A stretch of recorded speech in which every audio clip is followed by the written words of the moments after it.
Like, what do I do? I had no other kind of plan, and I feel like that set me back so far.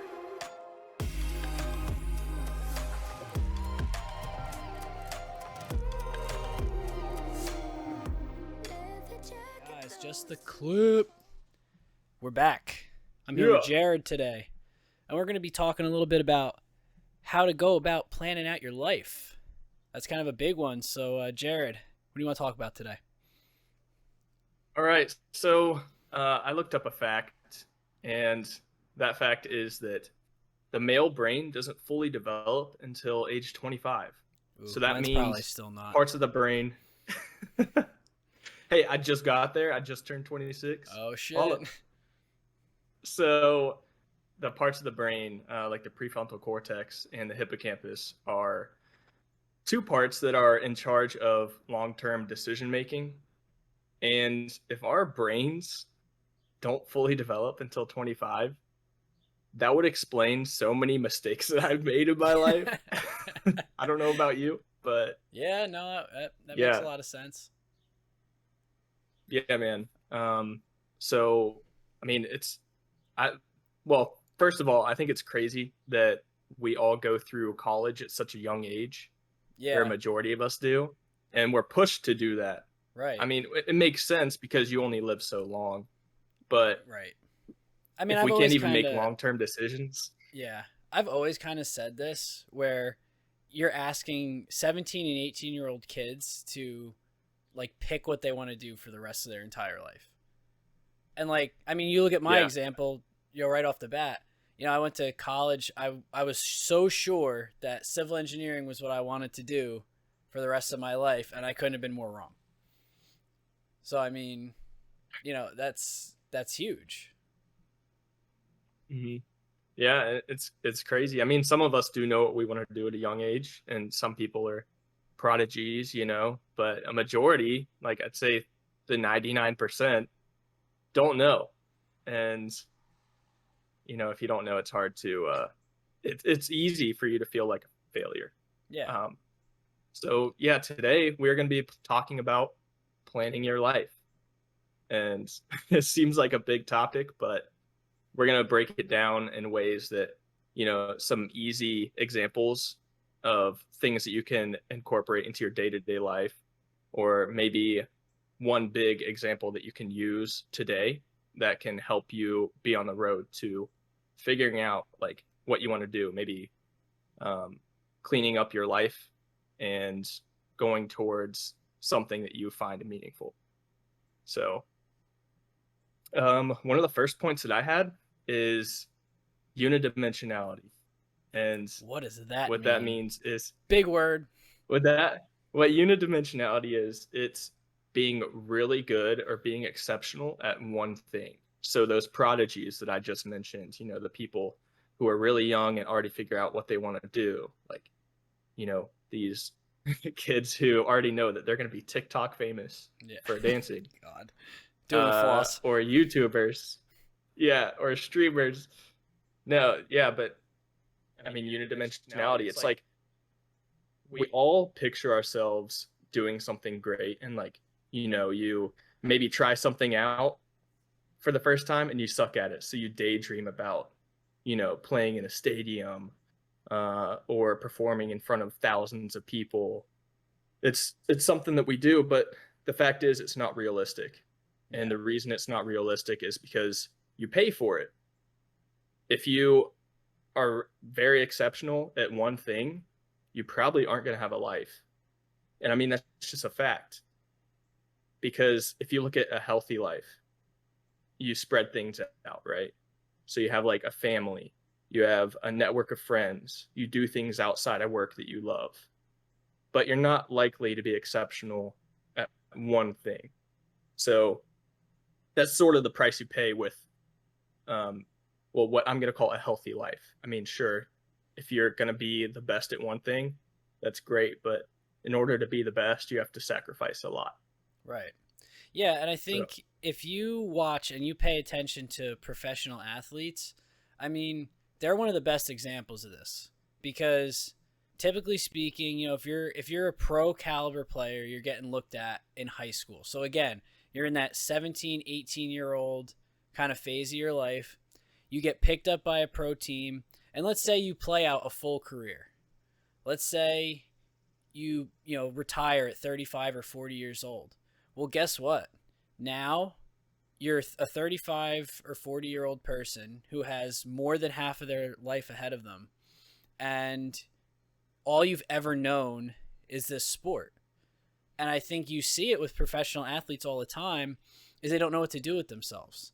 They get done playing, and then next thing you know, they hit rock bottom because they don't know how to balance a budget. They don't know how to do kind of like day-to-day human things that normal people would do all the time, that we would think is not a big deal, but it's stuff that to them kind of is, because it's just stuff they've never had to know how to do. So I think it's great. Like I always say, always have confidence in something, and I would always say shoot for the stars and have great goals. But I think there needs to be a little part in the back of your head that kind of reminds you, like, hey, you got to be realistic and you got to have a backup plan. Yeah, that's a really good point. And also another point that I thought of while you were talking about that is a lot of women who are very successful, who are kind of like in this unidimensionality space, and maybe they have their own business or something. A lot of women actually get out of that and become stay-at-home moms, like in their mid 30s, because the one thing that women have going against them is time. And producing a family, like, so you might only have between 30 and 40 years old for you to like actually start having a family. So that's one thing that I think us as young guys don't think of too often, is yeah, they like women have that fighting against them. So yeah, I think basically the point of this point right now is to decide if you're gonna be exceptional at one thing or if you're gonna have a balanced lifestyle. Right. So that's step one. Yeah. You have something to say on that, Randy? Yeah, I mean, I kind of, again, I don't want to like beat a dead horse, but I think having a backup plan is just so important, because even if you look at what I did, I was 17, 18 years old, and I was so confident that I was going to be a pro baseball player that, I didn't worry so much about what major I went to college for, because I was going to college to play baseball. I didn't worry about, how I really did in school, because that wasn't going to matter at the end of the day. And then you get there and you start playing with some of these other athletes, and then you kind of make this realization that, hey, I'm good, but I'm not nearly good enough. And then that was the kind of the realization that I had, and I was like, now what? Like, what do I do? I had no other kind of plan, and I feel like that set me back so far, because now I'm at that point in my life, I'm like 22, 23 years old. I don't really know what I want to do with myself. And now I'm kind of in a job that I don't really like. And, I kind of have figured it out now, like what the step forward is, but it's taken me until 28. Whereas like a lot of my peers are kind of doing what they want to do. I feel like I'm stuck far behind. And I think if I had just, taken a second to be realistic and have that kind of backup plan, I think it could have changed a lot of things with how my life unfolded. So I can't stress that enough, is like always have big goals, but just always kind of keep in mind that not everything is going to be realistic. And I'm not just talking about sports. That could be anything. Like say you want to go to engineering school. That's great. But also let's say you're not super good at math. It's like, okay, well, strive for it and go for it. But I mean, you got to be realistic at the end of the day.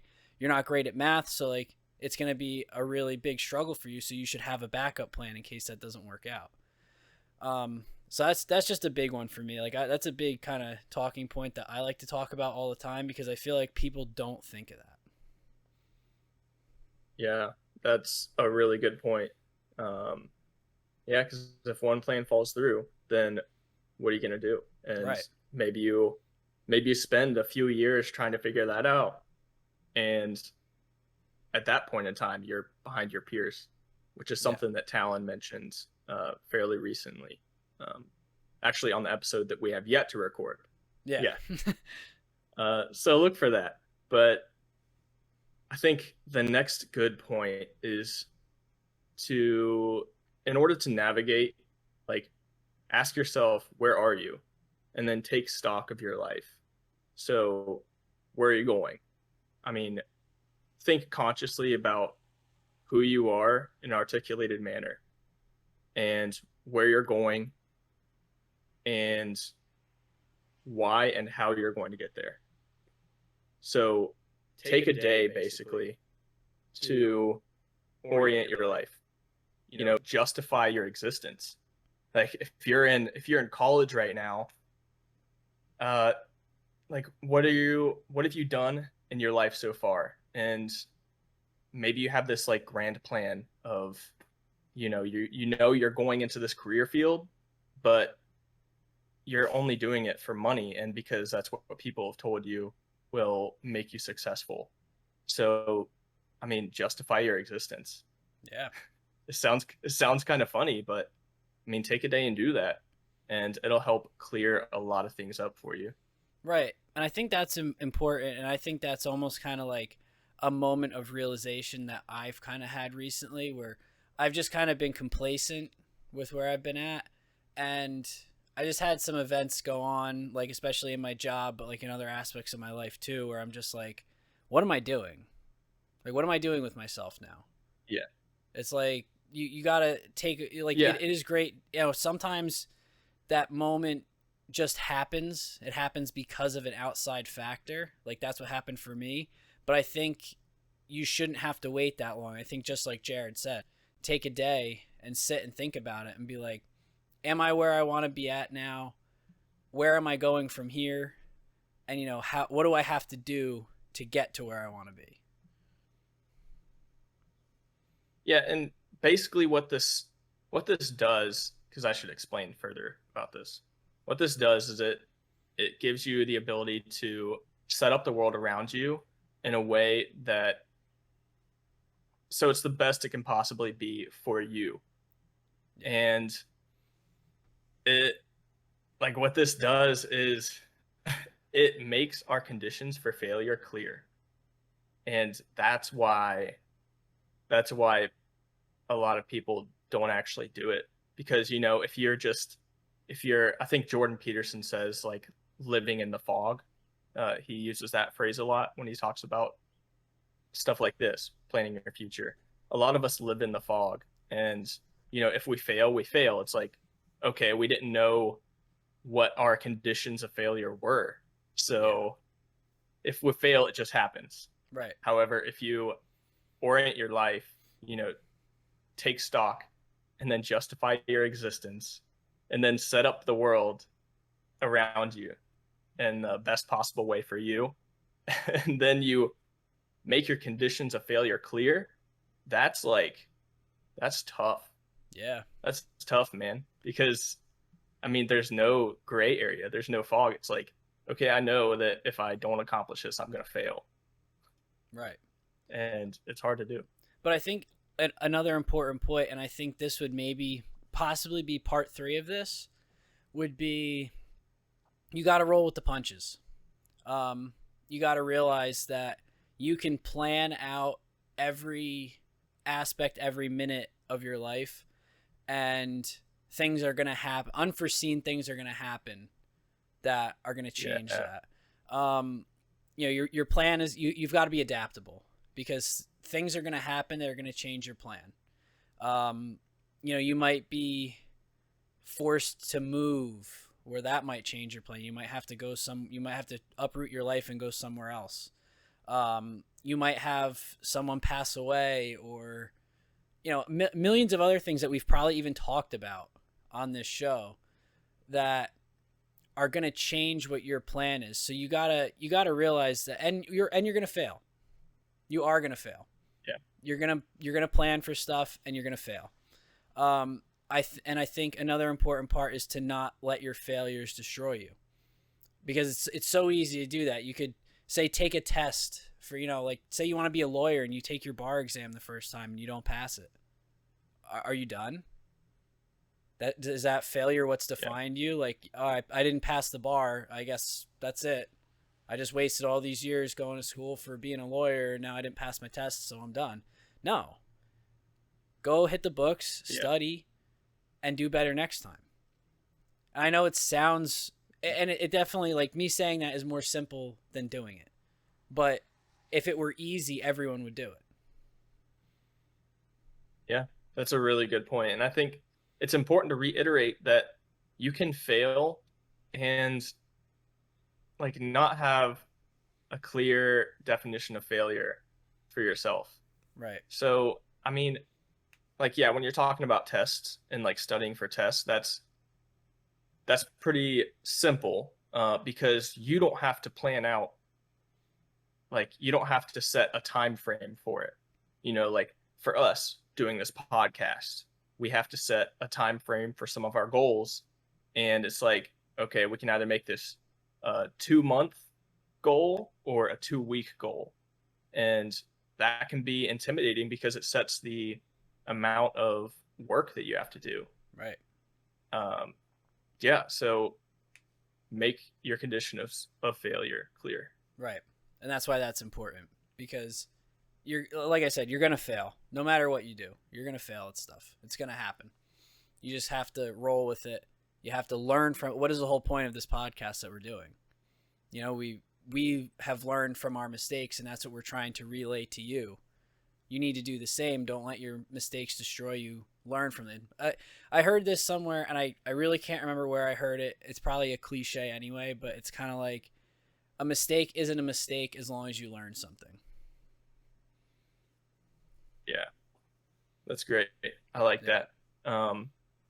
Listen, well, I don't know if you have much more to talk about, but if you liked this episode, you can refer back to our "What Would You Tell Your Younger Self" episode, and I talk more about some of my points in that episode. And I think you talk about a couple in that as well. I do, and if you go back maybe it to was episode 1. Yeah, I was gonna say episode 1. Ooh. Yeah, episode 1. I listened to that the other day, and we're not as good as we are now, but we talk about good stuff. Yeah, we do. But all right, man, you want to wrap this up? Yeah, but before I do, you know what helps with a lot of this stuff? Reading books. What's that? And you know what happens is a lot of times when you have all this stuff going on in your life, you don't really have time to read books. But you know what you can do instead? You can listen to books on Audible free for 30 days if you click the link down in the description. Down here I'm pointing if you're listening and not watching. Yeah, do that. It's a great way to be able to read if you don't have the time to actually sit down with a book. So hit up that Audible link, and this has been Lessons Learned, Just the Clip with Jared and Randy. Hope you guys took away something from today's episode. We talked about a lot of good stuff. See ya!